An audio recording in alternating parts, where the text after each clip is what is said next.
भगवान की जय बोली। अनंता अनंत सिद्ध परमेष्टि भगवानों की जय बोली। आचार्य भगवान श्री सोम कीर्ति जी महाराज की जय बोली। प्रद्युम्न कुमार चरित्र की जय बोली। इस युग के प्रथमाचार्य श्री चारित्र चक्रवर्ती आचार्य भगवान श्री शांति सागर जी महान मुनिराज की सभी को सादर जय जनेन्द्र, जय दूजड़ंदो। हम सभी लोग वर्तमान योग के बड़े महत्वपूर्ण एक लघु ग्रंथ प्रद्युम्न कुमार चरित्र का स्वाध्याय यहाँ पर कर रहे हैं सुनपुरा ग्राम में, उत्तर प्रदेश, ग्रेटर नोएडा में। यह स्वाध्याय नित्य प्रतिदिन चल रहा है और वीडियो के माध्यम से भी जो लोग यहाँ पर प्रत्यक्ष रूप से उपस्थित नहीं हैं वह लोग भी इसका स्वाध्याय नित्य प्रति कर रहे हैं और आगे भी जब भी उन्हें समय मिले उस प्रकार से यह कर सकते हैं। आज का स्वाध्याय प्रारंभ करने से पहले हम प्रतिदिन की भांति सबसे पहले मंगलाचरण करेंगे और उसके बाद आज के स्वाध्याय को प्रारंभ करेंगे।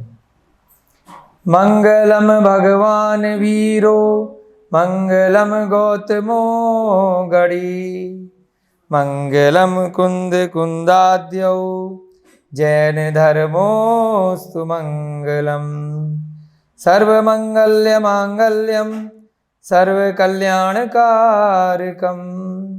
प्रधानं सर्वधर्माणं जैनं जयतु शासनं जैनं जयतु शासनं जैनं जयतु शासनं।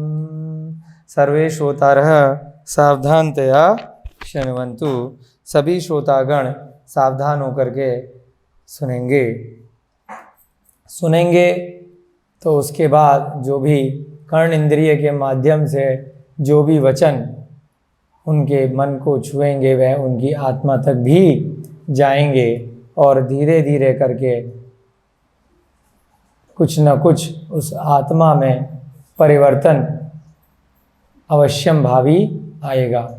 ऐसी इस ग्रंथ के स्वाध्याय से हम सभी की यहाँ पर भावना है। अग्निभूति और वायुभूति का प्रकरण चल रहा है। दो भाई हैं, पिछले भव में श्रृंगाल के जीव से निकल करके एक साथ मरण हुआ और साथ साथ ही दोनों का यहाँ पर जन्म हो गया। कहाँ पर जन्म हो गया? मनुष्य पर्याय में। जब जो जीव एक साथ मरण को प्राप्त होते हैं तो वह एक साथ ही कहीं पर जन्म ले लेते हैं। आप कहते हैं ना ट्विन कैसे पैदा हो गए? ट्विन माने जोड़ा बच्चा। हमेशा ऐसे होता है? नहीं, जो अगर मोहनीय कर्म का उनका बहुत ही उदय रहा और एक साथ ही एक जैसे कर्मों को बांधा उस समय तो वह कहीं पर भी एक ही स्थान पर जा करके पैदा हो जाते हैं। तो ऐसे ही क्योंकि उनका एक साथ मरण हुआ था वहाँ पर, तो अब ये नहीं है कि एक व्यक्ति का मरण अभी आज की तारीख पे हुआ और एक का मरण 10 दिन बाद हुआ और 15 दिन बाद हुआ, तो बीच में उसकी आत्मा कहीं घूम रही थी और फिर बाद में कहीं पर जाकर जन्म ले लेगी। जैसे ही मरण होता है उसी क्षण 1 सेकंड भी नहीं बीतता है और उसका जन्म दूसरी योनि में, जिस प्रकार से उसने कर्मों का बंध आश्रय किया है, अगली योनि में, अगली पर्याय में वह जीव तुरंत ही चला जाता है। गर्भ में जीव आने को जन्म माना जाता है, ये नहीं कि जब सामने दिखाई दे रहा है उस समय उसका जन्म है। मान लीजिए तिरंच पर्याय में गया तो अंडा बन के पैदा होना है, तो यहाँ पर मरण हुआ और वहाँ पर उसके मुर्गे के अंदर अंडा बन के पैदा हो गया, उसके गर्भ में आ गया, भले ही अभी अंडा बाहर नहीं है। उसी समय से आयु मानी जानी चाहिए। वह एक व्यवहार दृष्टि से माना जाता है। तीर्थंकरों का गर्भ कल्याणक मनाया जाता है ना, तो गर्भ का समय ही सही समय होता है। उस समय ही उनका पिछली पर्याय में मरण हुआ था। जन्म हो जाता है उसके बाद से देखते जन्म हो जाता है उस हिसाब से देखते हैं। वर्तमान में कुछ गणना करने के लिए वो ये मान के देखते हैं कि 9 माह में उसका जन्म हुआ हो। परंतु यदि किसी जीव का जन्म 9 माह से 10 दिन पहले हो गया, 10 दिन बाद हो गया, 5 दिन, 15-20 दिन, 1 महीना आगे पीछे हो गया, तो उनकी तिथि सही प्रकार से ज्योतिष की गणना नहीं कर पाता। ये जन्म की तिथि जो वास्तविक तिथि है वह उसके गर्भ में आने के अनुसार है। परंतु जब वह शरीर लेकर के बाहर इस वास्तविक जगत में आता है तो कुछ एक रासायनिक प्रक्रिया होती है ना, वायुमंडल से उसका शरीर टकराता है, तो बहुत सारी गणनाएं उसके हिसाब से भी ज्योतिष में हो जाती हैं। परंतु जो आत्मा की दृष्टि से हम यहाँ बात कर रहे हैं कि उस आत्मा की पर्याय पिछली पर्याय में कहाँ थी। पहले उसने जो कपड़े पहन रखे थे शरीर रूपी, उन कपड़ों को वहाँ पर छोड़ के आया है, और जैसे ही अगली पर्याय में, चाहे मनुष्य पर्याय में गया या त्र्यंच पर्याय में गया, देव पर्याय में गया या नारकी की पर्याय में गया, तो तुरंत ही उसने दूसरी पर्याय दूसरे वस्त्र धारण कर लिए। पर्याय का मतलब कि जो उसको शरीर मिल रहा है। आपको पहले भी बताया है 5 प्रकार के शरीर बताए हैं आचार्यों ने, अरिहंत भगवान की वाणी से आए हैं। कौन कौन से शरीर आए हैं? कार्मण शरीर, तेजस शरीर, औदारिक शरीर, वैक्रियक शरीर और आहारक शरीर। कौन कौन से आए? धीरे धीरे रिपीट इसलिए करते रहते हैं सारी बातें कि बीच बीच में आप लोग बार बार सुनेंगे तो स्मरण में आ जाते हैं, कोई इसमें बाधा नहीं है। हमें भी ऐसे ही याद हुए, बार बार उसका उल्लेख आता है कहीं ना कहीं किसी भी ग्रंथ में, पढ़ने में, पढ़ाने में, सुनने में, बार बार आएगा तो याद हो जाएगा। और इसको याद करने में इसलिए बाधा नहीं है क्योंकि अनादि काल से यही चीज है और वही अनंत काल तक रहेगी। जो आप व्यवहारिक ज्ञान करते हैं, मान लीजिए 5वीं कक्षा में कुछ पढ़ा, फिर 6ठी कक्षा में, 6ठी क्लास में कुछ पढ़ा, तो पिछली बातें बार बार रिपीट नहीं हो रही, चेंज हो जा रही हैं, तो वो अपने आप स्वतः भूल जाती हैं। क्योंकि आत्मा में ज्ञान की एक शक्ति होती है, वह ज्ञान आपको हमेशा याद रहता है, जिसका आप उपयोग लगाते रहते हैं, उसको रिपीट करते रहते हैं, वो आपको याद रहेगा। या जो यथार्थ ज्ञान है, जो वास्तविक ज्ञान है, जो अनादि से चलने वाला एक ज्ञान है जिसमें कभी भी परिवर्तन नहीं होना है, वह ज्ञान आपको हमेशा कहीं ना कहीं बना रहेगा, भले ही आपने उसको पढ़ा लिखा याद नहीं किया। अगले भव में भी आपको कहीं ना कहीं वह ज्ञान आ जाएगा। क्यों आ जाएगा? जब आपका ज्ञानावरणी कर्म का क्षय उपशम होगा, क्षय होगा। तो जो वास्तविक ज्ञान है, जो सत्य ज्ञान है, जो सम्यक ज्ञान है, वह यथार्थ में प्रकट हो जाएगा। तो यहाँ पर क्या कह रहे हैं कि दोनों बालकों का जब एक साथ मरण हुआ तो दोनों बालक एक साथ ही अगली पर्याय में एक ही घर में जन्म ले लिए। तो आप ये मान के चलिए, आपके कभी ट्विंस अगर पैदा हो जाते हैं तो ज़्यादातर चांस क्या है कि दोनों पिछले भव में भी हो सकता है एक ही पर्याय से एक साथ मरण को प्राप्त करके आए होंगे। ऐसी संभावना होती है, ऐसी गारंटी नहीं है ना, कोई जरूरी नहीं है, बट संभावना हो सकती है कि एक ही घर में, एक ही कुल में, एक ही माता के गर्भ से पैदा हुए हैं, तो एक जैसे कर्मों का बंध पिछले भव में किया होगा। ऐसे बहुत सारे उदाहरण आते हैं। भरत चक्रवर्ती के 100 पुत्र थे, पिछली पर्याय में बहुत ही छोटी निम्न पर्याय से आए थे, लट की पर्याय था, एक साथ मरण हुआ और चक्रवर्ती के पुत्रों के रूप में उत्पन्न हो गए। पता नहीं कौन से उन्होंने कर्म किसी भाव में उससे पहले कर रखे होंगे। एक साथ अलग अलग रानियों से। तो इस प्रकार से बहुत बार ऐसे उदाहरण आते हैं। कोई कहेगा कि उन्होंने ऐसे क्या कर्म कर लिए त्रियंच की पर्याय में, जैसे यहाँ पर श्रृंगाल ने कर्म कर लिए कि थोड़ी सी मृदुल कषाय हो गई, किसी भी जीव के साथ बैर भाव करके नहीं मरे। और ऐसा भी आया है कि सबका नंबर आता है, सबका नंबर मनुष्य पर्याय में आ ही जाता है।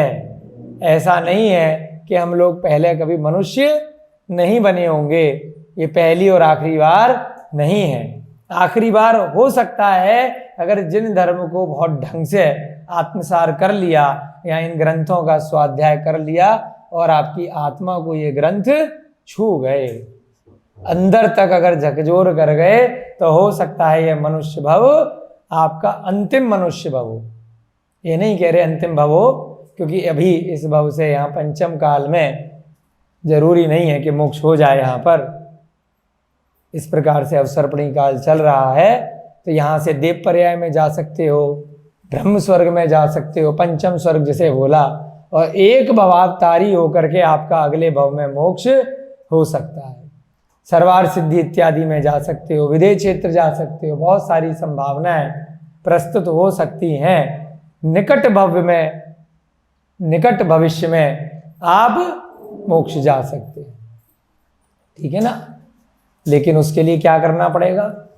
जैसे यहाँ पर उन दोनों बालकों ने अपने भव भवांतर के कर्मों को और उनके प्रतिफल को यहाँ सात्विकी मुनि महाराज से सुन लिया और उनकी क्षमा देख ली कि कोई जीव किस प्रकार से हत्या के लिए आया और फिर भी मुनि महाराज को कोई फर्क नहीं पड़ रहा है। उन्होंने उन्हें क्षमा दान दे दिया कि मुझे कोई फर्क नहीं पड़ता, आओ बच्चों तुम्हारा कल्याण हो। उस यक्ष से भी बचा लिया कि ये बच्चे अगले कुछ भवों बाद जा कर के 22वें तीर्थंकर के काल में श्री कृष्ण नारायण के पुत्र होंगे और अपने भवों को हमेशा हमेशा के लिए समाप्त कर देंगे, मोक्ष जाएंगे। तो इनका अकाल मरण ना हो तो उत्तम है, आप इनको मृत्यु दंड ना दें। इस प्रकार से क्षमा दान उनके लिए ले लिया और स्वयं भी क्षमा कर दिया। उससे बहुत प्रभावित होकर वे दोनों बच्चे क्या करते हैं? व्रतों को ग्रहण करने की भावना करते हैं। मुनि महाराज कहते हैं कि अभी तुम्हारा दीक्षा का निर्ग्रंथ पद को प्राप्त करने का समय नहीं आया है, परंतु सम्यक दर्शन के साथ में तुम 12 व्रतों को ग्रहण कर सकते हो। हम लोग भी, जो भी लोग यहाँ पर सुन रहे हैं, समझ रहे हैं, चाहे प्रत्यक्ष रूप से या फिर वीडियो के माध्यम से या अन्य रूप से, अप्रत्यक्ष रूप से, या फिर आप सुनेंगे किसी और को सुनाएंगे। हमने भी क्या किया, पहले किसी से सुना था, ग्रंथ में पढ़ा था, अब कुछ सालों का अभ्यास हो गया तो यहाँ पर वो क्षमता विकसित हो गई कि अन्य लोगों को यहाँ बैठ करके सुना पा रहे हैं, बता पा रहे। अपने अनुभव के आधार पर कुछ नियम भी लिए, तो उससे भी यह शक्ति में वृद्धि हुई कि हाँ भाई, नियम लेना कोई असंभव कार्य नहीं है, कोई कठिन कार्य नहीं है। हमने भी ऐसे ही सुना था कुछ साल पहले, लगा कि ये तो बड़ा आसान है, कभी कभी खाते हैं बाहर की चीज़ें, अभ्यास करते हैं, बड़े आराम से हो गया। तो हमारी भी आप सभी के लिए यही प्रेरणा है कि जिन चीज़ों को आप छोड़ सकते हैं, जो अभक्ष्य हैं, बहुत आसान हैं और आपके शरीर के लिए, आपके स्वास्थ्य के लिए भी उत्तम है। मान लीजिए आप पानी पी रहे हैं, कहीं का भी कुछ भी उठा के पानी पी लेते हैं, है ना। अभी भी क्या बिस्लरी का पानी चाहिए या फिल्टर का पानी चाहिए या आरओ का पानी चाहिए, तो आरओ का पानी भी क्या कहीं ना कहीं से मशीन से छन के आ रहा है, परंतु थोड़ी बहुत संभावना है कि उसमें बहुत दिनों तक उसकी सफाई आरओ मशीन की नहीं हो रही है, उसमें जीव की उत्पत्ति हो सकती है, कहीं ना कहीं आरओ में हो सकता है उन्होंने कोई बोतल ऐसी लगा रखी है, कुछ केमिकल इत्यादि हो जिनकी आपको जानकारी नहीं है, खाने योग्य नहीं हो सकते हैं। तो सबसे बढ़िया क्या है कि पानी छानो, उसके बाद उसे उबालो और उसको बढ़िया से आप 24 घंटे पी सकते हो। ऐसा अभ्यास कर सकते हैं विशेष परिस्थिति को छोड़ करके। तो आप देखेंगे कई बार आरओ मशीन वाले भी हमारे यहाँ आते थे, तो हमने उनसे कहा कि आरओ से बढ़िया हम तो उबाल के पानी पीते हैं। तो वो जो आते हैं उनके मैकेनिक इत्यादि, वो भी क्या कहते हैं कि भाई इससे बढ़िया पानी तो कुछ है ही नहीं, सारी मशीन फेल है। परंतु लोगों को आलस्य हो गया इस काल में कि 5 मिनट गैस पे या किसी भी प्रकार से छानने का आलस्य है या उबालने का आलस्य है, परंतु अब लेकिन आदत पड़ गई पूरे दिन बिस्लरी की बोतल लेके घूमने का आलस्य नहीं है, उसे भी तो लेके आप घूम रहे हैं। तो ऐसे ही या बाजार में बार बार आप खरीद रहे हैं और उसके बाद आप बीमार पड़ रहे हैं खराब पानी पीने से, तो आप इलाज भी तो करा रहे हैं, इतने दिन हॉस्पिटल में भर्ती हैं, आप भी परेशान हैं, आपके परिवार वाले भी परेशान हैं, जितना आपने कमाया वो सारा हॉस्पिटल में चला गया।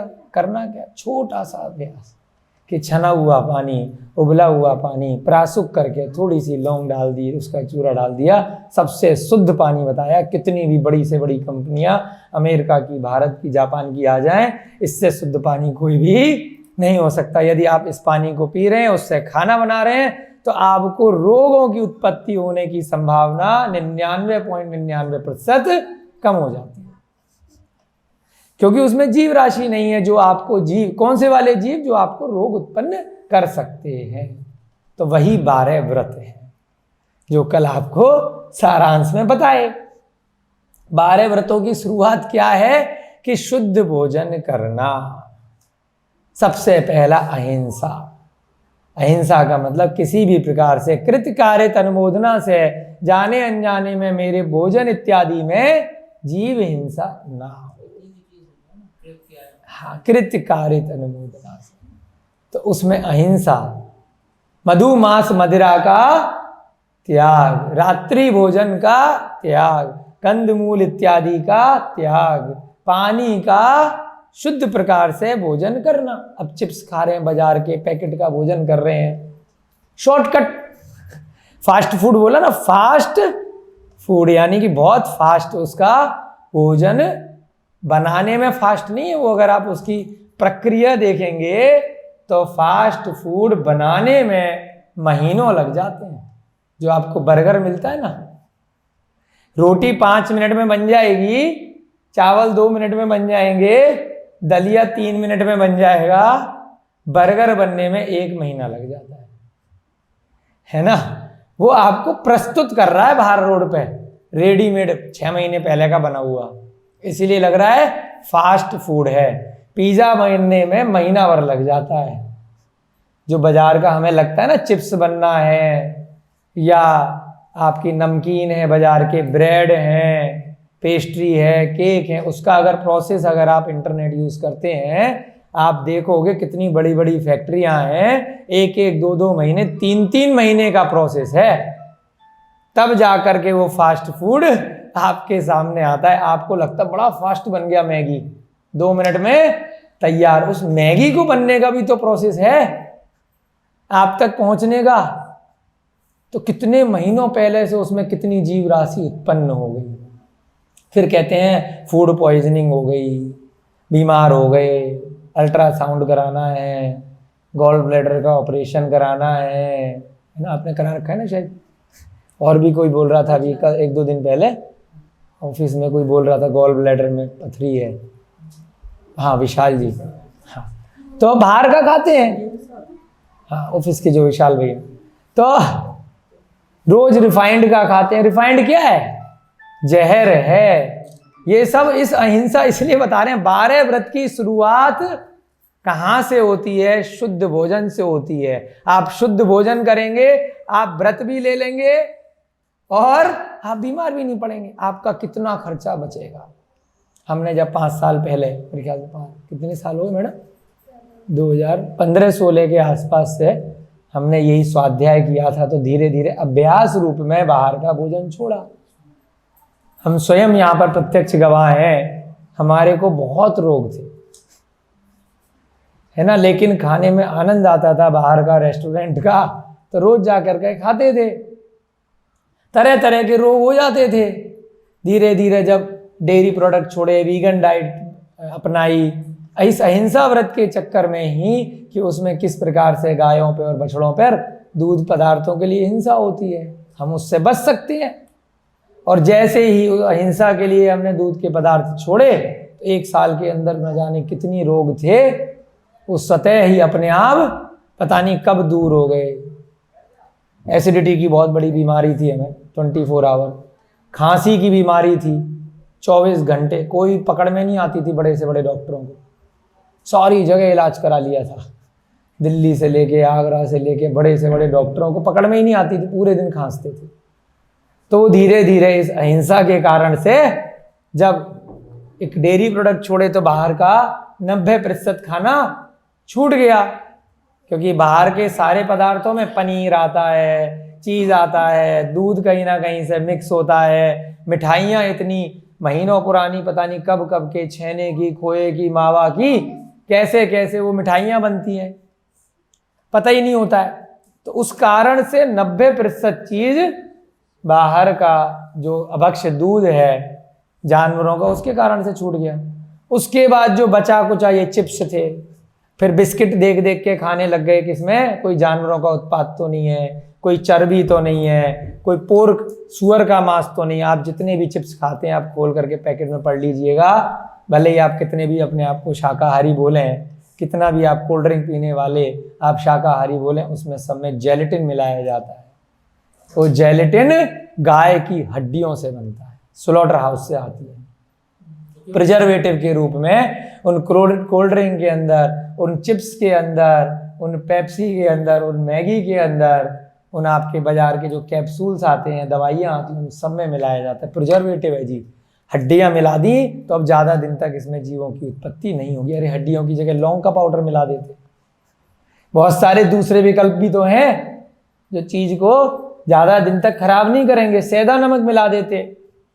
हम घर में अचार वगैरह बहुत सारी ऐसी चीज़ें बनाते हैं, जरूरी थोड़ी है हम हड्डियों का पाउडर मिलाते हैं। परंतु बाजार वाले क्या करते हैं, सुअर का मांस, पोर्क बोलते हैं, बहुत लोगों को पता ही नहीं है, सब चिप्स में मिलता है ना। जितना भी आपकी वो सॉसेज आती हैं डालने की, आप बड़ा ऊपर से चाउमीन में डालते हैं, सब में मिलता है।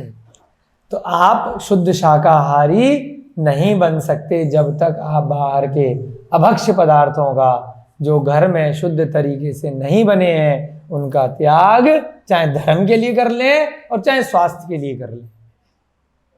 पहले स्वास्थ्य के लिए कर लें, आप 10 दिन 15 दिन 1 महीना अभ्यास कर लें, और अगर जिन वाणी को गलती से सुन लिया, सात्विकी मुनि महाराज जैसे किसी भी महाराज की वाणी गलती से आपके कर्ण इंद्रिय में आ गई, आपका अभ्यास यदि हो चुका है, आप कहेंगे मैं तो खाता ही नहीं हूं, मेरे लिए तो बहुत आसान है। तो हमारे साथ भी यही हुआ, पहले स्वास्थ्य के लिए भी छोड़ा और साथ साथ धर्म भी पड़ा।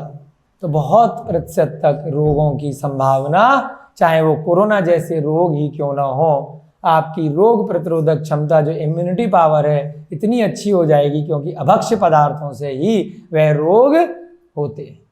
परंतु क्योंकि ये कोरोना, कैंसर, डायबिटीज, ये कौन सी बीमारियां हैं, ये विदेशियों द्वारा, कुछ मेडिकल कंपनियों द्वारा अपने धन उपार्जन के लिए, छल कपट के लिए ये बनाई गई हैं। ये वास्तविक बीमारियां नहीं हैं। भले ही इसको कोई भी सुने, जो सत्य है, हम तो ग्रंथ के आधार से सत्य पढ़ाते हैं, हम निडर होकर के बात करते हैं। कोई कुछ भी बोले हम उससे घबराते नहीं हैं। यह बीमारियां केवल एक मार्केटिंग स्ट्रेटजी है विदेशियों की, और हम उसमें फंस गए। वही लोग जो पहले कहते थे कि कोरोना जानवरों से फैल सकता है, कुछ लोगों ने ऐसा फैलाया, तो इसलिए मांस की दुकानें बंद हो गई कुछ समय तक। उसके बाद आया, अरे मांस से नहीं फैलता, मांस तो खूब खाओ, नॉनवेज खाओ और शाकाहारी खाना बंद कर दो, हमारी दवाइयाँ गोली खाते रहो और जूस पीना बंद कर दो, फल फूल खाना बंद कर दो, सब्जियां खाना बंद कर दो, आप पोर्क खाओ, बीफ खाओ, चिकन खाओ, मटन खाओ, और न जाने कौन कौन से प्रकार के उनके मांस भक्षण करो, और दवाइयाँ भी खाते रहो। तो ऐसे कभी भी रोग आपका ठीक नहीं होगा। इस जन्म में भी रोग होगा, और भविष्य की पर्यायों में तो पता नहीं नरक गति चले गए, त्रियंज गति चले गए, न जाने कौन कौन से रोग वहां जा करके लगेंगे।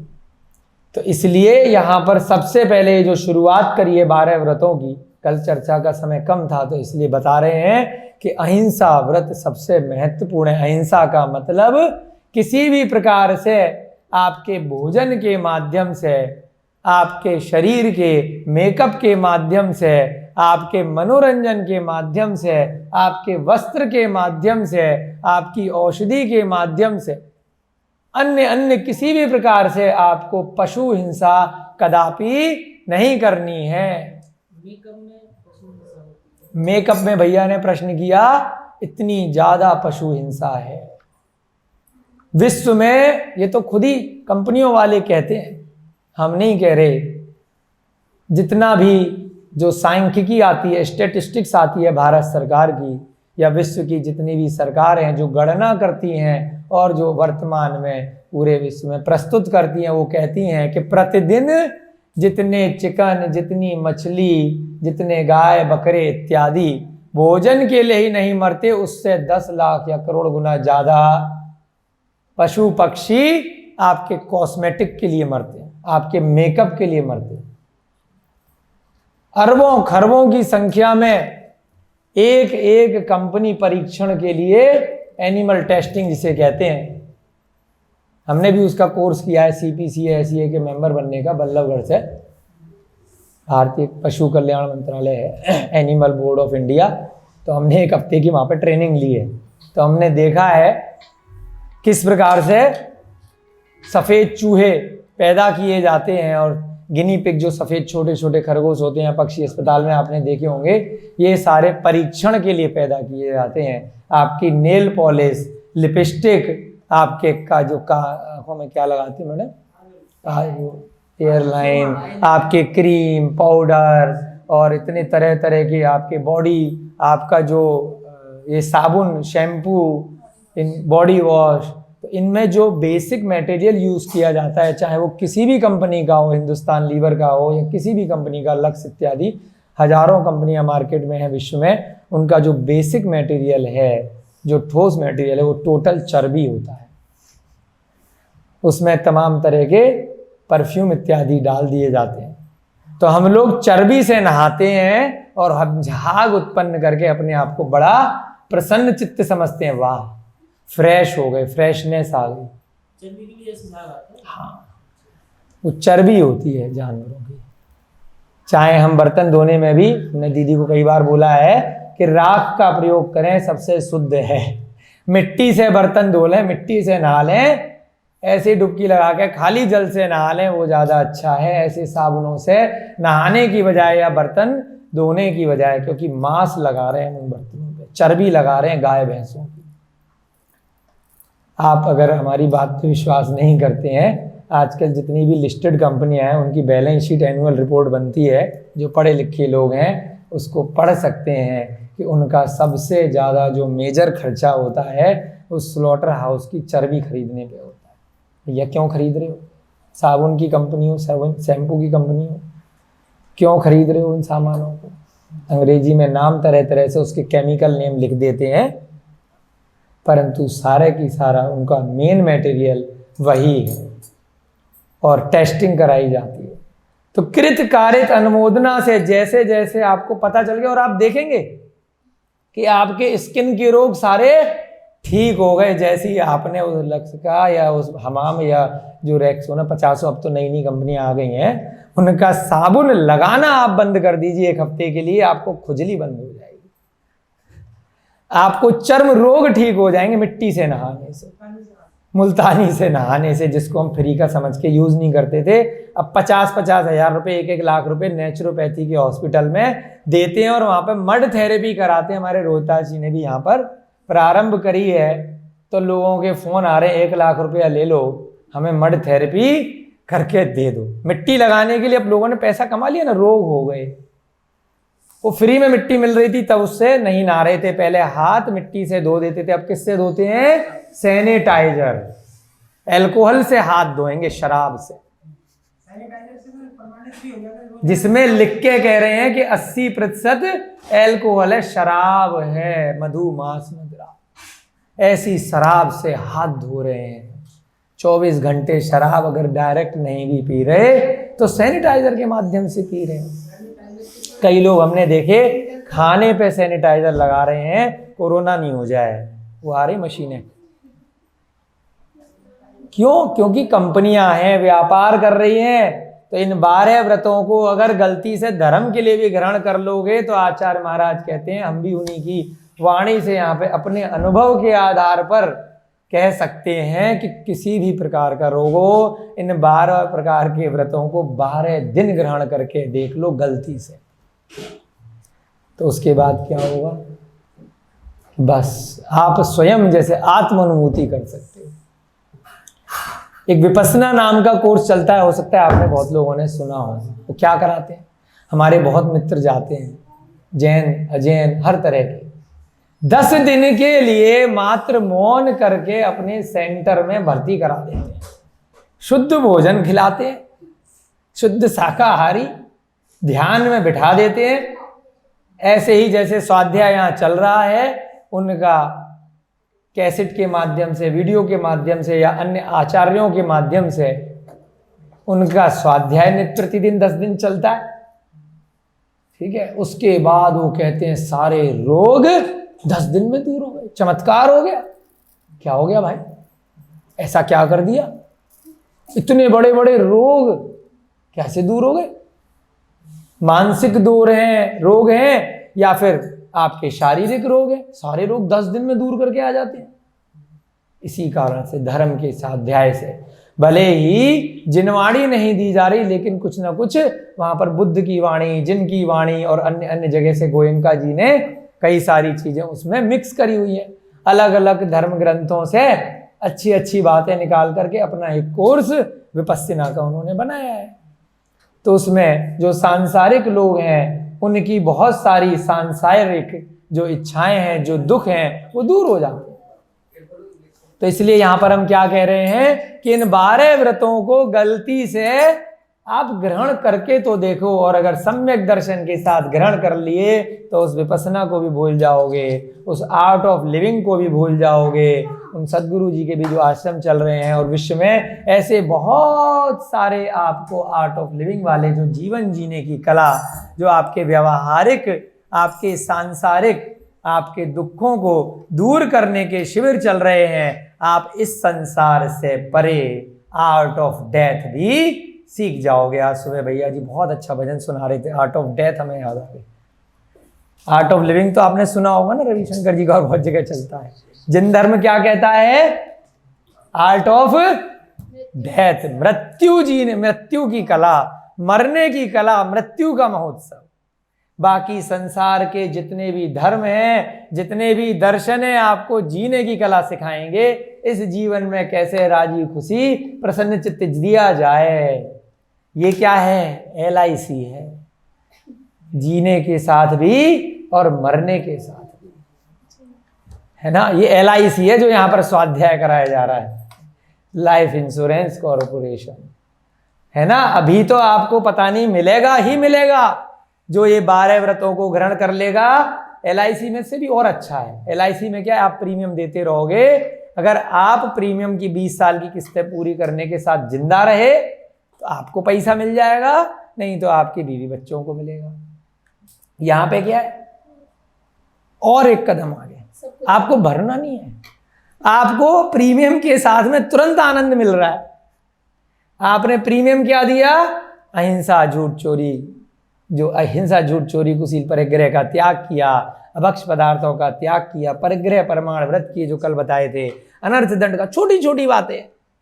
अरे भैया 100 है, 100, 200, 500 वनस्पति की लिस्ट बना लो, जो पसंद है सारा लिख डालो, इसके बाहर नहीं खाऊंगा। लिमिट ही तो करनी है। 1000 वस्त्रों की लिमिट करा लो, 1,00,000 वस्त्रों की लिमिट कर दो, 50,000 ज्वेलरी की लिमिट कर दो, परिमाण कर लो। 50 मकान की लिमिट कर लो, 50 गाड़ी की लिमिट कर लो, परिमाण कर लो भाई, बहुत हो जाएगा। इसके बाद नहीं लूंगा। अगर मेरे पुण्य से अगर 500 गाड़ियां आ गई तो 50 के बाद बाकी लेने से 51 भी मना कर दूंगा, या फिर 51 भी लूंगा तो एक बेच दूंगा या एक किसी को दे दूंगा, 50 रखूंगा। 100 वस्त्रों की सीमा कर ली, 101वां आ गया, एक किसी को जरूरतमंद को दे दूंगा। क्या मुश्किल है, कोई कठिन कार्य है क्या? तो यही 12 व्रत है। तो यहां पर वो सात्विकी मुनि महाराज उस अग्निभूति और वायुभूति को इतने सरल शब्दों में वो 12 व्रत बता रहे हैं। कोई भी कठिन कार्य इसमें नहीं है।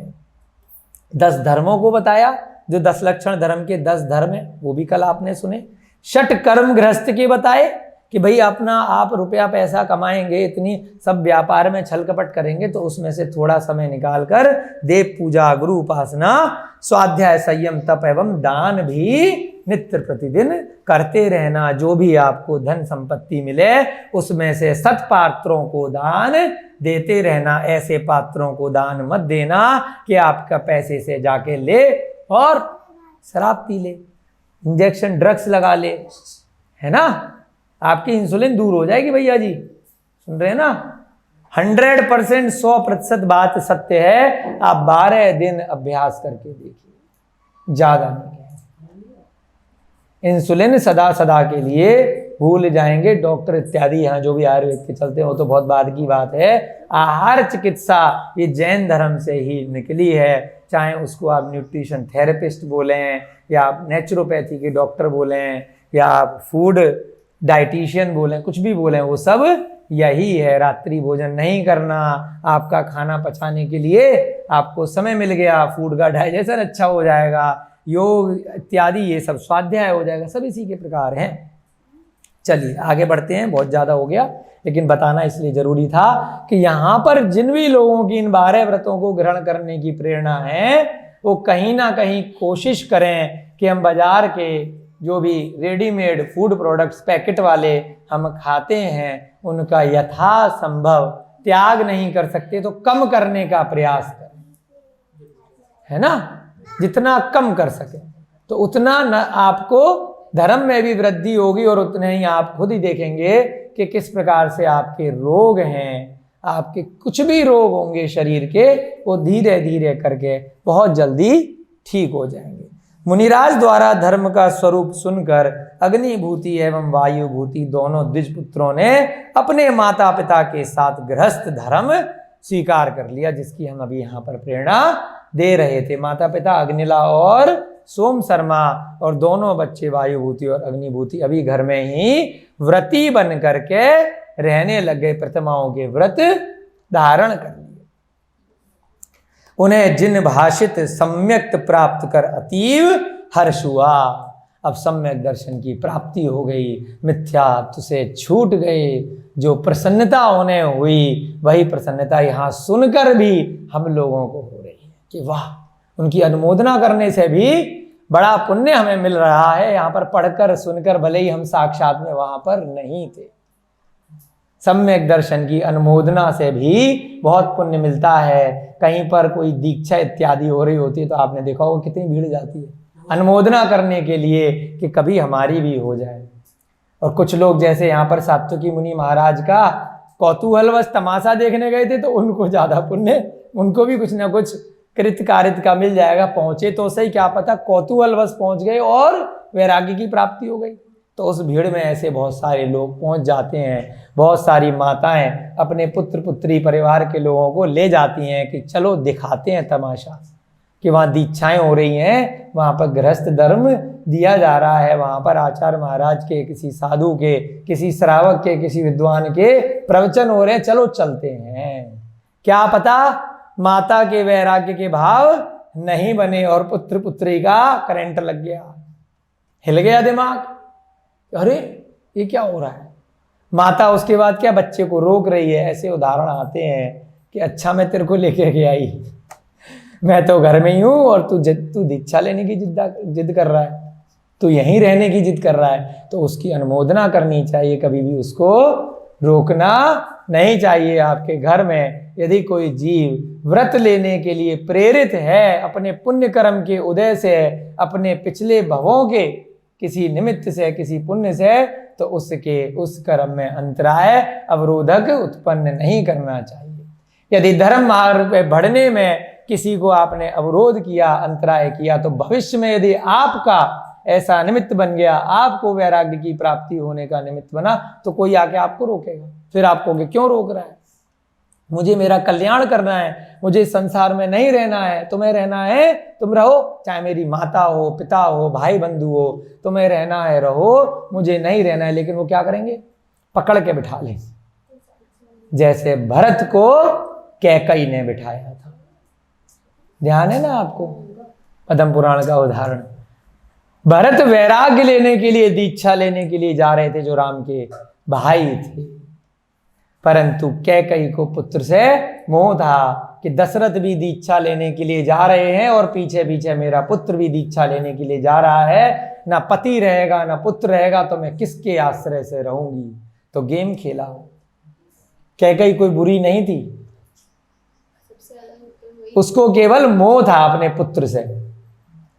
कि भाई पति भी चला जाएगा, पुत्र भी वैराग्य धारण करके मुनि बन जाएगा, तो मैं किसके साथ रहूंगी। तो गेम खेला कि मेरे पुत्र को अगर राज्य प्रदान कर दिया जाए, अयोध्या का राजा बना दिया जाए, तो उस राज्य के पद के कारण से, प्रजा को संभालने के कारण से उतने समय के लिए मेरा पुत्र मेरे सामने रहेगा। तो इस मजबूरी में श्री राम को वनवास ग्रहण करना पड़ा। इसलिए वनवास ग्रहण नहीं करना पड़ा कि कोई ऐसा उन्होंने गेम खेला था, कोई चालू थी, चापलूस थी, केवल पुत्र मोह के कारण कि मेरा पुत्र दीक्षा लेने न चला जाए। तो बीच में उसके कर्म आ गया दीक्षा लेते लेते, जैसे राजा यशोधर के आटे का मुर्गा में कर्म आ गया। दीक्षा लेने जा रहे हैं परंतु अपनी पत्नी ने जहर दे दिया कि जाओ बेटा यहीं मरोगे। अपने राजा होने के बाद भी पति को जहर दे के मार दिया। और कहाँ चला गया वो राजा? दीक्षा लेने नहीं जा पाया। कहाँ गया? मुर्गे की पर्याय, गधे की, भैंस की पर्याय, मोर की पर्याय, कुत्ते की पर्याय, कितने कितने भवों तक त्रियंच गति में घूमता रहा। तो खाली इच्छा लेना, इच्छा होना ही महत्वपूर्ण नहीं है, इच्छा होने के साथ में क्रियान्वयन होना भी जरूरी है। इसलिए आचार्य महाराज क्या कहते हैं, बहुत ध्यान से इस प्रकरण को सुनिएगा, लंबा खींच रहे हैं क्योंकि जरूरी है, कि जरूरी नहीं है कि आप निर्ग्रंथ दीक्षा ले पाएं। कल भी एक अंकल आंटी आए हुए थे, हम एंड में लेंगे, बुढ़ापे में घर में रहेंगे, कि जो है अभी तो पंचम काल में सही समय नहीं है, बहुत सारी दिक्कतें हैं।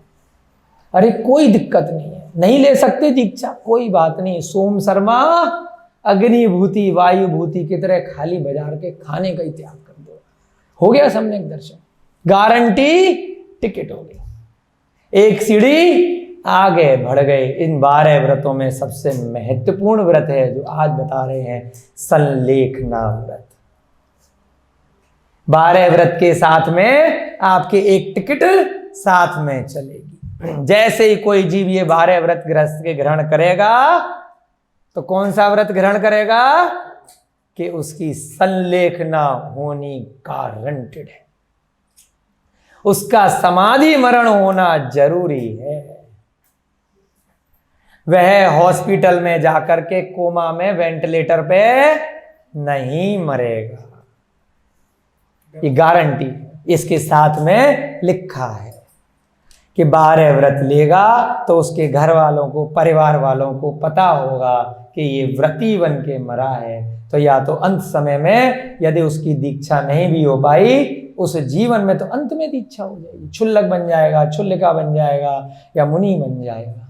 नहीं तो व्रतों के साथ मरेगा तो अपना परिग्रह का त्याग करके, चारों प्रकार से आहार जल का त्याग करके, धर्म ध्यान के साथ में समाधि मरण करेगा। परिवार से, संपत्ति से मोह को त्याग करके, सब कुछ दान करके मरेगा, तो समाधि मरण उसका होएगा ही होएगा। तो इसलिए क्या कहा आचार्यों ने, भैया ठीक है अभी दीक्षा के भाव नहीं बन रहे, जैसे ही इस ग्रंथ को पढ़ा, कोई भी ऐसे चरणानी योग इत्यादि के ग्रंथ पढ़े, 12 भावना पढ़ी, 12 व्याख्या पढ़ी, कुछ भी ग्रंथ का स्वाध्याय सुन लिया, गलती से निमित्त बन गया, घूम फिर के कहीं बाहर से निकल रहे थे, लाउड स्पीकर पे सुन लिया, अरे हुआ था ना वो कौन से मुनि महाराज थे, सुखमाल थे, कौन थे मुनि महाराज की आवाज सुनी थी और ले ली दीक्षा, है ना। कितने कितने उदाहरण हैं। तो ये सब उदाहरण इसलिए बीच बीच में याद आते हैं कि इनका आवश्यक है कि आप सब तो प्रतिदिन आकर के बैठ रहे हैं, तो अगर निमित्त बन गया भाई लोगों, तो कुछ नहीं, एक त्याग कर देना। कुछ नहीं कर सकते, ठीक है भैया, रात्रि में सोने से पहले त्याग करके सोएंगे। कुछ खोने के लिए है क्या? कुछ भी नहीं है। जितना मेरे पास है, मेरा पलंग है, मेरा कमरा है, मेरे जो भी है, सुबह जीवित रहा तो मेरा है, नहीं जीवित रहा तो मेरी समाधि है। भूकंप आ गया, हार्ट अटैक पड़ गया, बीपी हाई हो गया, शुगर कुछ हो गया, कोरोना, बहुत सारी रोग लग गए, टेंशन में मर गया, पैरालिसिस हो गया, तो भैया मेरा समाधि मरण है, मेरा किसी से कोई भी मोह नहीं है। सुबह हो जाएगा मोह, रात में मोह नहीं है। तो ऐसे छोटे छोटे त्याग यहाँ पर बताए। महाराज जी लेडीज के लिए कह रहे थे, हाँ, लिपस्टिक का त्याग कर दो मंदिर में, अगर कुछ और नहीं कर सकते। हाँ, मैडम बता रही हैं कि कुछ नहीं कर सकते तो लिपस्टिक का त्याग कर दो। इतने सारे कॉस्मेटिक का त्याग नहीं कर सकते, एक का कर दो भैया। आयुर्वेदिक वाली हाथ की बनी हुई में lipstick, nail polish, cream powder लगाएंगे, अन्यथा नहीं लगाएंगे। तो कहते हैं मंदिर के कर दो ना, वहाँ से शुरुआत हो जाएगी। तो एक शुरुआत आप कीजिए, ऐसी यहाँ पर हमारी यहाँ पे भावना है, जैसी अग्निभूति और वायुभूति और उनके माता पिता ने यहाँ पर करी। यह ठीक ही है, धर्म रूपी रत्न प्राप्त कर किसे प्रसन्नता नहीं होती। पैसा प्राप्त करने पे तो गृहस्थ लोगों को, जो लोभी लोग हैं, लालची लोग हैं, उनको प्रसन्नता होती है, परंतु जो जिन धर्म के लिए अपने भावों का कल्याण करने के लिए आगे बढ़ रहे हैं, तो रत्नत्रय को प्राप्त करके उनको प्रसन्नता होती है। सम्यक चारित्र में ये गुण व्रत, अणुव्रत आए हैं, खाली महाव्रत नहीं है चारित्र में। जैसे ही आपने प्रथमा व्रत धारण कर लिए, गृहस्थ के व्रतों को अंगीकार कर लिया, सागार धर्म आपने ग्रहण कर लिए, आपका सम्यक चारित्र उसी क्षण प्रारंभ हो गया।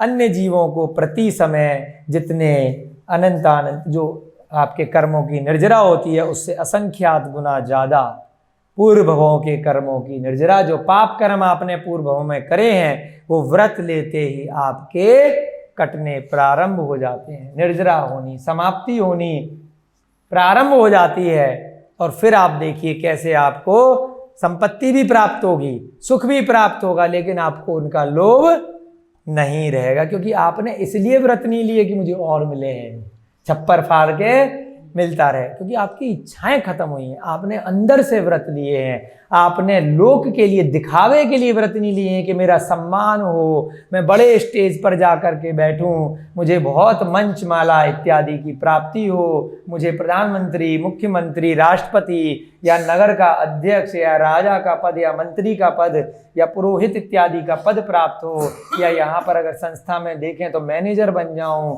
या अध्यापक में बड़ा बन जाऊं, इस पद की लालसा से आपने व्रतों को ग्रहण यदि नहीं किया है, तो आपके वो पद आपको कब मिल जाएंगे और आप उनका कब त्याग कर देंगे, आपको पता भी नहीं चलेगा, और फिर भी उनसे आप ऊपर रहेंगे।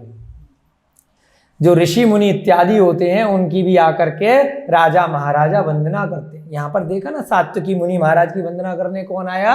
नगर का राजा आया, यक्ष आया, देवता आ गया। तो ये पद तो सर्वोच्च पद है, क्योंकि इनमें कोई भी इच्छा नहीं होती है। अमृत पान से सबको संतोष होता है। रत्नत्रय जो 12 छोटे से व्रत हैं, क्या हैं? अमृत पान है। कई बार हमसे पूछते हैं, यार बाहर के खाने की इच्छा नहीं करती। भैया अमृत पी रहे हैं तो आपके वो सड़ा गला खाने की इच्छा क्यों करेगी? वो चिप्स के पैकेट, वो सड़े हुए समोसे या पिज़्ज़ा, बर्गर, आप करके तो देखो। अनुभूति का विषय, ये कोई कहानी कथा का विषय नहीं है। आप छोड़ के तो देखो, फिर आपको पता चलेगा। लोग बोलते हैं हम लोग शादियों में खा रहे हैं, आपकी इच्छा नहीं कर रही, हमें दया आ रही है कि खाओगे और अगले दिन 4 दिन के लिए पड़े रहोगे। और होता भी, आप खूब खाते हो शादियों में, और फिर सुबह के टाइम इतनी वॉमिटिंग, उल्टियां होती हैं, फिर 3-4 दिन बुखार में, सर्दी में पड़े रहते हैं। दर्द हो रहा है, यहाँ दर्द, वहाँ दर्द, वहाँ दर्द।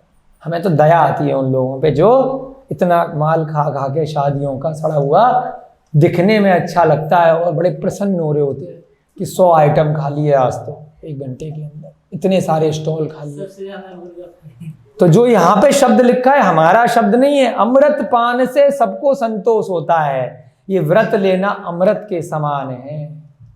अभक्ष्य, अमृत का विपरीत क्या है? जहर के समान है। जो बाहर के पदार्थ हैं, जीव हिंसा होकर के जो पदार्थ मिले हैं, उस समय द्विज पुत्रों की कुछ लोग प्रशंसा करने लगे, कुछ लोग उनके पूर्व आचरण की निंदा। कुछ लोगों को लगा यार तुमने पहले कितने गंदे काम किए थे, चलो अच्छा है जब जागे तभी सवेरा। अब तुम अपने पूर्व जो निंदाकार थे उनको छोड़ दो। वाल्मीकि का भी उदाहरण आता है, पहले गलत व्यक्ति थे और बाद में परशुराम थे, परशुराम है ना, उन्होंने सारे वो पूरे बुरे कार्य छोड़ दिए तो बाद में तो मुनि बन गए ना। तो ऐसे ही अब इनके पुराने सारे कार्य छूट गए। पद्म पुराण में उदाहरण आता है कुंभकर्ण का, है ना, रावण का भाई, कितना दुष्ट व्यक्ति। जिन धर्म के हिसाब से आज उसके मंदिर हैं। कहाँ पर? 52 गजा में। कितना भव्य मंदिर है। मोक्ष प्राप्त किया कुंभकर्ण ने, भगवान बन गया। मेघनाथ रावण का पुत्र कितना दुष्ट था, आज क्या है? भगवान बन गया, सिद्ध शिला पर बैठा है अपने कर्मों का नाश करके।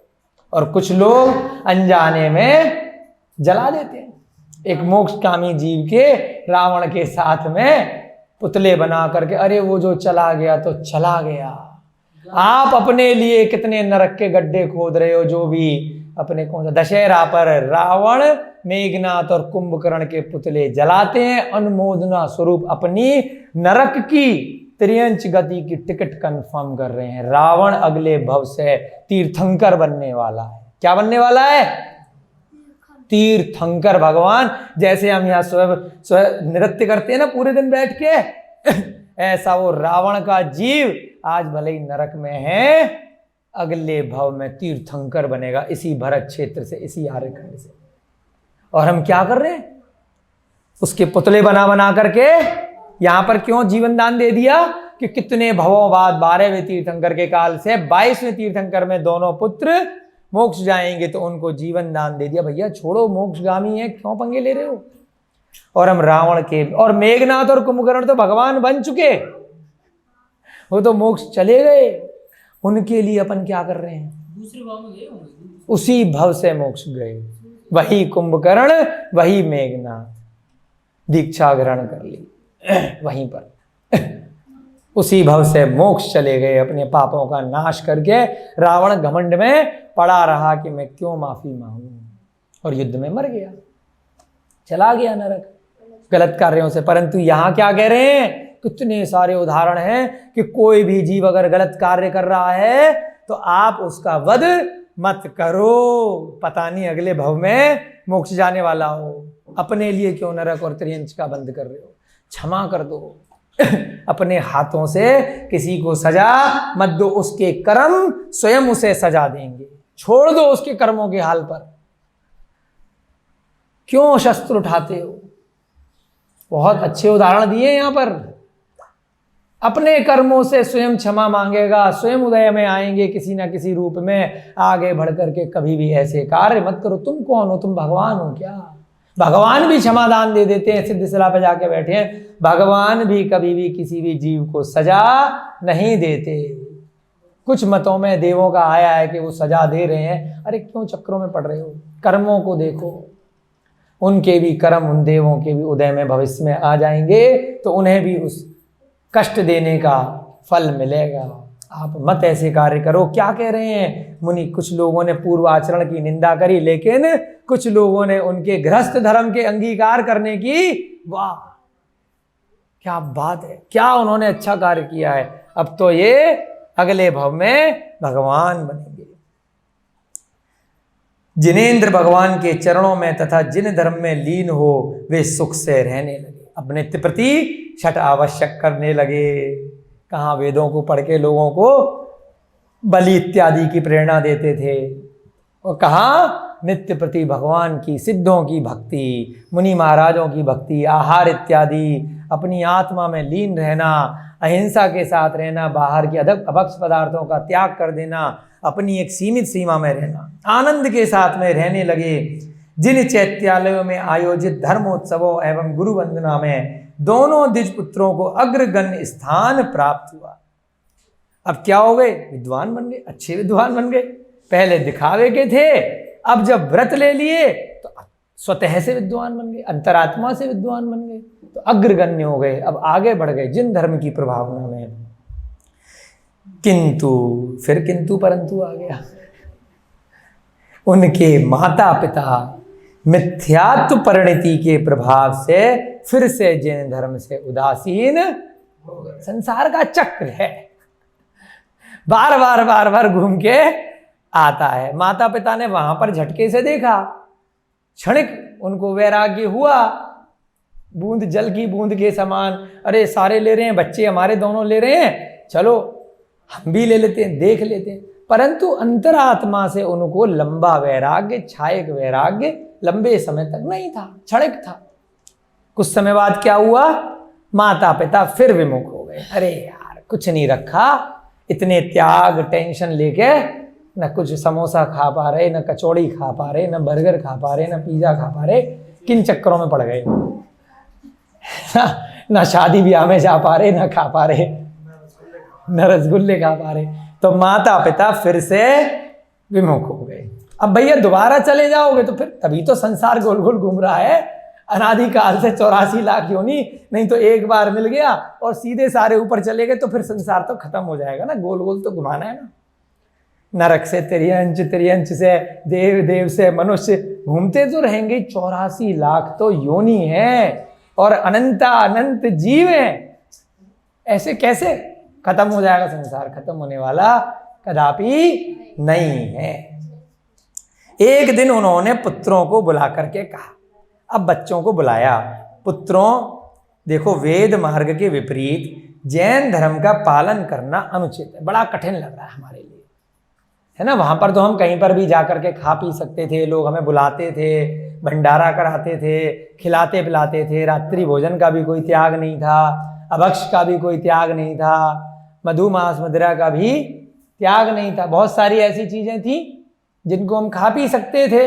तो हमारे लिए बड़ा कठिन हो रहा है। पुत्रों को बुला करके उन्होंने कहा हमारे लिए तो अनुचित है। उस समय तो ऐसा अवसर ही आ गया था। अब अपने लिए ध्यान दीजिए, अपने लिए वो अपनी गलती मान रहे हैं दोनों माँ बाप, कि उस समय ऐसा अवसर आ गया था कि अनिच्छा होते हुए भी जिन धर्म ग्रहण करना पड़ा। जबरदस्त है जैन धर्म, जबरदस्ती का नहीं है। वहां तो भाई सारे लोग ही कर रहे थे, देव बैठा है आसमान से आकर के, यक्ष है, चमत्कार देखने को मिल रहा है, तो कोई ऑप्शन नहीं था। अब बहुत दिन हो गए, कोई दोबारा तो यक्ष यक्षिणी आए नहीं है, ऊपर से हमारा खाना पीना और छूट गया।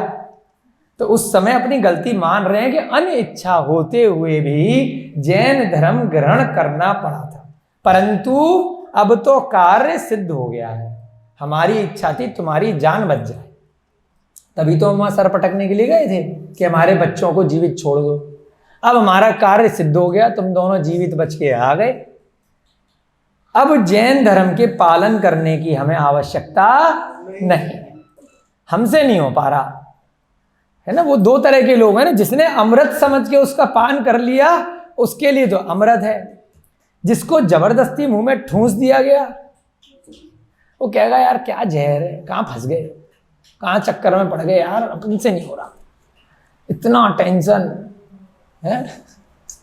तो अब आवश्यकता नहीं है, क्योंकि उससे अब दिमाग में क्या आ रहा है कि हमें ऐसा लग रहा है कि उससे तो नीच गति प्राप्त हो जाएगी बाद में।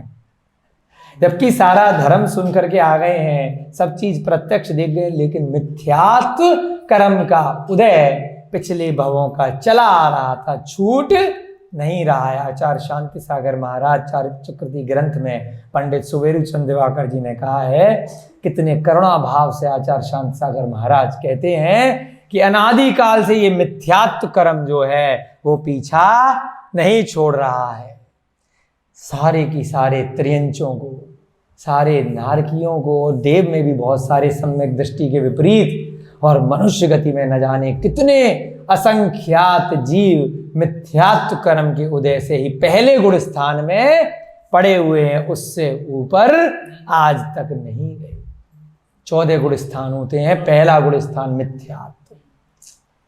करुणा के भाव से आचार्य शांति सागर महाराज जैसे यहाँ पर कक्षाएं लग रही हैं वैसे वहां पर बताते थे। उस समय तो माइक भी नहीं होते थे, स्पीकर भी नहीं होते थे, बताते थे अपनी करुणामयी वाणी से इसी पंचम काल में 150 साल पहले कि भैया मिथ्यात्व से निकलो, ये त्रियंच गति नरक गति के आश्रय के कारण है।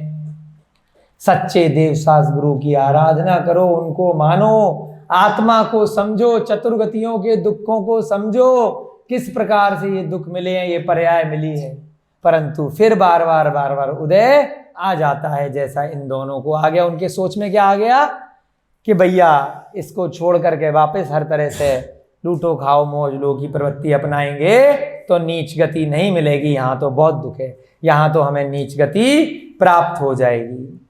अब देखिए कितना संसार का गजब की चीज है। पहले माता पिता के समझाने से वो कट्टर बन गए थे उस धर्म में, जो माता पिता ने सिखाया था कि उनसे भी ज्यादा कट्टर बन गए कि तुम मना कर रहे हो कि वहां जाकर के वाद विवाद नहीं करना, और फिर भी जाकर के किया, और उसके बाद ऐसे कट्टर हो गए कि तलवार लेकर के मारने के लिए पहुंच गए।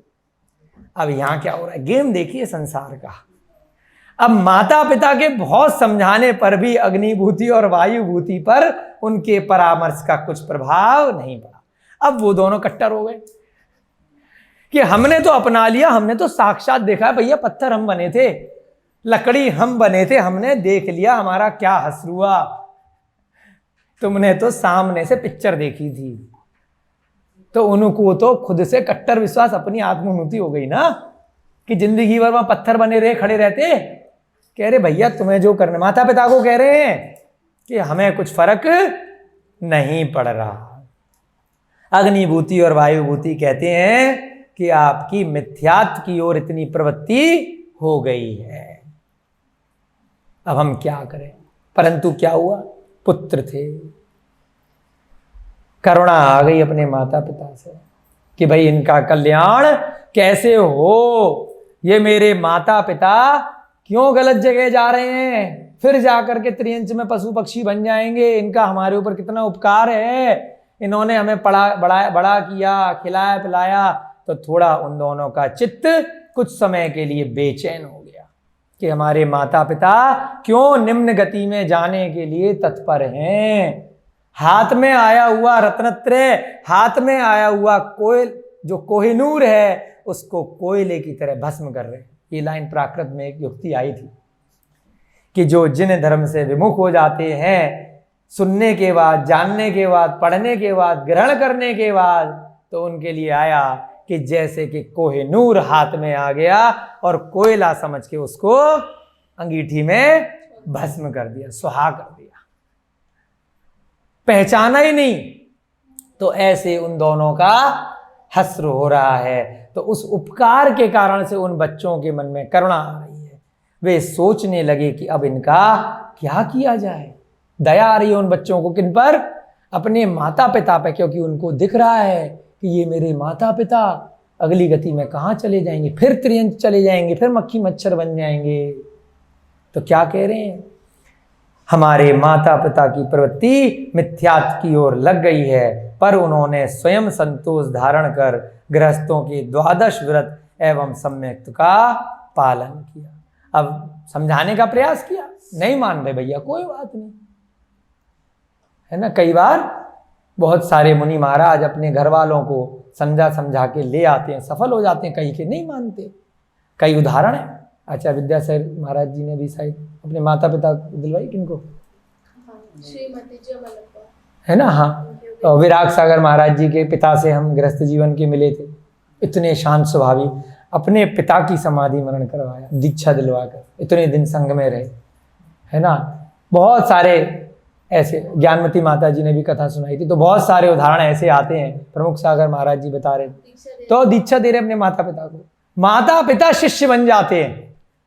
ये संसार का चक्र है, जिन धर्म है कि माता पिता अपने पुत्र को नमस्कार कर रहे हैं, आचार्य मान रहे हैं। हमने प्रत्यक्ष रूप में 3-4 उदाहरण ऐसे खुद देखे हैं कि तुमने हे पुत्र मेरा जीवन सार्थक कर दिया, कि पहले मैंने तुम्हें प्रेरणा दी, उसके बाद तुमने जिन धर्म की इतनी प्रभावना करी, और आज सही समय आ गया तो आज तुमने ऐसा किया। आचार्य शांति सागर महाराज, उन्होंने अपने पिता की समाधि कराई, उसके बाद दीक्षा ग्रहण करी, तब तक पुष्पदन साहब, बहुत सारे उदाहरण हैं। तो क्या कह रहे हैं कि यहां पर भी उन्होंने प्रयास किया, परंतु जब माता पिता नहीं माने, कोशिश करी, नहीं माने तो भाई ठीक है, जबरदस्ती नहीं की जा सकती। स्वयं के लिए उन दोनों बालकों ने 12 व्रत और सम्यक्त का पालन किया। मुनि आर्य का श्रावक श्रवाय का रूप 4 प्रकार के संघ को नवदा भक्ति से दान दिया। क्या होते, 4 प्रकार का संग माना गया है। दिगंबर मुनि, आर्यका, जो क्षुल्लिका इत्यादि होते हैं, श्रावक श्राविका में उत्तम श्रेणी के श्रावक आते हैं, क्षुल्लक क्षुल्लिका इत्यादि, जो 12 व्रतों को ग्रहण करते हुए अपने नियमों को, अपने व्रतों को आगे बढ़ाते हैं, और ब्रह्मचर्य प्रतिमा से, 7वीं प्रतिमा से आगे बढ़कर गृहस्थ का भी त्याग कर देते हैं। ये 12 प्रकार के व्रत में 11 प्रतिमाएं आती हैं, है ना। हम आरती में भी पढ़ते हैं ना प्रतिमाधारी, तो 11 प्रतिमाओं में कौन से आते हैं? जो क्षुल्लक क्षुल्लिका इत्यादि, जिन्होंने घर का त्याग कर दिया, अभी बिल्कुल महाव्रती नहीं बने, अभ्यास स्वरूप हैं। ये 12 व्रत अभ्यास के लिए किए जाते हैं। फिर थोड़े छोटे व्रतों से शुरुआत की जाती है। उन दोनों ने अष्ट द्रव्य से जिनेंद्र देव की पूजा करी, एवं अब सस्पेंस जो बताया था, अंत में क्या किया होगा? क्या कंपलसरी था 12 व्रतों के? 12 व्रतों के साथ मरण के लिए हमने क्या बताया था, क्या कंपलसरी होता है? संलेखना। ध्यान रखो गुरुजी, लाइन आ गई। अंत में समाधि मरण के प्रभाव से स्वर्ग लोक को गए, टिकट कन्फर्म हो जाती है। जो भी 12 व्रतों को ग्रहण करता है उसका समाधि मरण कन्फर्म है। ऐसा निमित्त मिल ही जाएगा कि वो कषाय के साथ में, लोभ के साथ में, परिग्रह के साथ में, पुत्र पुत्री धन संपत्ति के मोह से विमुख होकर के अच्छे से व्रतों को लेते हुए, बिना वेंटिलेटर पे, अभी आज के समय में वेंटिलेटर पे चले जाते हैं इसलिए उदाहरण देते हैं, तो बिना हॉस्पिटल में जाए वह घर में, अपने मंदिर में, किसी तीर्थ क्षेत्र पर, किसी मुनि महाराज, किसी श्रावक श्राविका, किसी आचार्य महाराज के सानिध्य में उसका बहुत ही शान से, शांत परिणामों से उसका मरण होगा। उसे क्या बोला? समाधि मरण। समाधि मरण के समय आप ध्यान रखिएगा, तेरही नहीं मनाई जाती। समाधि मरण के साथ में सूतक पातक नहीं लगते हैं, रोते पीटते नहीं है घर वाले, उत्सव मनाते हैं, बैंड बजता है, महा महोत्सव बनता है, मृत्यु महोत्सव होता है। तो ऐसे मरना है या घर वालों को भी रोते रहो और खुद भी रोते हुए मरना है, चॉइस आपकी है, विकल्प आपका है। आज की कक्षा का समय हो रहा है बड़े आनंद के साथ में। यह प्रकरण इसलिए बहुत जरूरी था कि जितने भी लोग यहाँ पे स्वाध्याय कर रहे हैं या बाद में करेंगे इसको ग्रंथों के माध्यम से, तो ज़्यादातर लोग कौन होते हैं? गृहस्थ होते हैं। वो अपनी अपनी शक्ति के हिसाब से, त्याग के हिसाब से, शरीर की सामर्थ्य के हिसाब से वे जो भी व्रत ग्रहण करना चाहें वे सभी ग्रहण कर सकते हैं। कहीं पर भी किसी भी मुनि महाराज के पास जाकर के ले सकते हैं, स्वयं से ले सकते हैं, अरिहंत भगवान के मंदिर में जाके ले सकते हैं, जिनवाणी के सामने ले सकते हैं। कुछ भी तप त्याग आप 1 दिन का, 1 वर्ष का, 1 माह का, 1 घंटे का अपने हिसाब से आप ग्रहण कर सकते हैं। बहुत बहुत आपके त्यागों के लिए, तप के लिए अनुमोदना। आज की कक्षा में इतना ही। जय बोली भगवान महावीर स्वामी की, अनंत सिद्ध परमेश्वरी भगवानों की, आचार्य भगवान श्री शांत सागर जी महान मुनिराज की, प्रद्युम्न कुमार चरित्र की, आचार्य सोम कीर्ति जी महाराज की। अब अंत में जिनवाणी की स्तुति करेंगे। विनाश वेको ज्ञान के प्रकाश वेको, आपा परिभास वेको, मानो से बखाने हैं। चाओ द्रव्य जान वेको, वंदे दीवान वेको, स्वपर पिछान वेको, परम